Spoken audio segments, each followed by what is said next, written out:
L'ego est le pire ennemi de l'investisseur. Clairement, oui. Pourquoi? Parce que les émotions derrière nos décisions vont impacter très fortement nos performances en bourse. Quand on parle d'ego, c'est soit on se dit oui, il faut que j'entre le plus tôt possible. Du coup, il va y avoir ce qu'on appelle le fear of missing out, le FOMO. C'est-à-dire qu'on veut rentrer le plus tôt possible parce qu'on va se dire ouais, certains vont profiter justement de cette action et pas moi. Donc du coup, je vais être mis à l'écart et je vais ce qu'on appelle louper le train.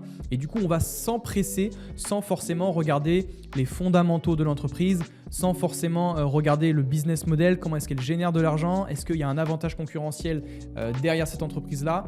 Et donc, il faut faire très attention à cette partie un peu égocentrique de ce qu'on peut faire sur les investissements. Également, on peut voir, par exemple, en termes d'ego, si par exemple on est à la recherche de performances annuelles, on se dit ouais, pendant un an, il faut que je fasse plus de 10% par an, on peut se dire ah, cette action, je ne comprends pas, elle fait moins 20%, il faut que je la vende absolument.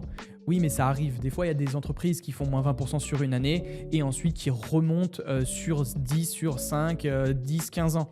Et là, on peut s'en mordre les doigts. Parce que peut-être qu'on ne fera pas une performance sur un an correcte, mais si on vient lisser la performance ensuite sur 5 ans et 10 ans, c'est là qu'on peut avoir de très bons résultats. Donc l'ego, attention, soyez j'aime bien dire aware, reconnaissez quand il y a de l'ego et maîtrisez un petit peu tout cet aspect FOMO et l'envie de rentrer sur des titres un peu, j'aime bien aussi dire, huppés en mode ouais, c'est la nouvelle pépite, il faut absolument faire comme tout le monde, ou alors se dire justement non, je suis pas comme tout le monde, je vais acheter cette action qui est un peu trop sous-évaluée alors que peut-être c'est un value trap derrière, il y a un piège de valeur et il faut faire super attention.